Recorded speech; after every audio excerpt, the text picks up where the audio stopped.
नमस्कार. Sinnar police station हद्दीतील सर्व रहिवाशांना कळविण्यात येते की जर आपण घर भाड्यावर देत असाल तर आपण आपल्या भाडेकरू संबंधी सर्व ओळखपत्र जसे पॅन कार्ड, आधार कार्ड आणि त्याच्या ओळखीशी संबंधित असणारे इतर पुरावे आमच्या गोपनीय शाखेला देणं आवश्यक आहे. तसेच आपण केलेल्या भाडे कराराची एक प्रत देखील आपण त्यासोबत द्यावी. जेणेकरून पुढे जर काही कायदेशीर अडचणी आल्या तर त्याच्यातून आपल्याला मार्ग काढता येईल.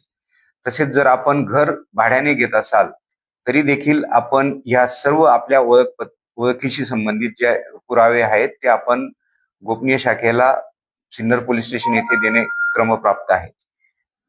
तसेच इतर सर्व नागरिकांना आवाहन करण्यात येते की आपण राहत असलेल्या ठिकाणी नवीन घरांमध्ये किंवा जुन्या घरांमध्ये जर काही संशयास्पद हालचाली, काही बेकायदेशीर कृत्य आपल्याला आढळत असतील तर त्याबाबत सिन्नर पोलीस स्टेशनला आपण माहिती द्यावी. आपलं नाव गोपनीय ठेवण्यात येईल व आपल्याला कोणतीही कायदेशीर अडचण होणार नाही याची आम्ही खात्री देतो.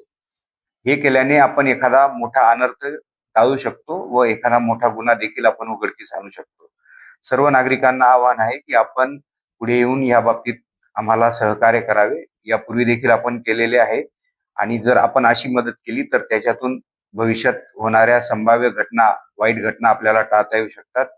जे आपल्या घरफोड्या, चोऱ्या किंवा इतर बेकायदेशीर कृत्य त्याला त्या दृष्टीने आळा बसू शकतो. तर सर्वांना विनंती आहे की आपण भाडेकरू संबंधी सर्व माहिती, करारपत्रक देणं आपल्यावर बंधनकारक आहे. ते आमच्या गोपनीय शाखेला द्यावं. आम्ही आमचे नंबर आपल्याला आता देत आहोत गोपनीय शाखेचे. त्यांच्याकडे आपण जमा करावे. तसेच आपल्या आजूबाजूला काही संशयास्पद हालचाली कुठं होत असतील, एखाद्या घरात जर काही बेकायदेशीर कृत्य होत असेल, नवीन घरात, जुन्या घरात, गोडाऊनमध्ये, तर त्याबाबत देखील आम्हाला आपण सूचना द्यावी ही आपल्याला नम्र विनंती.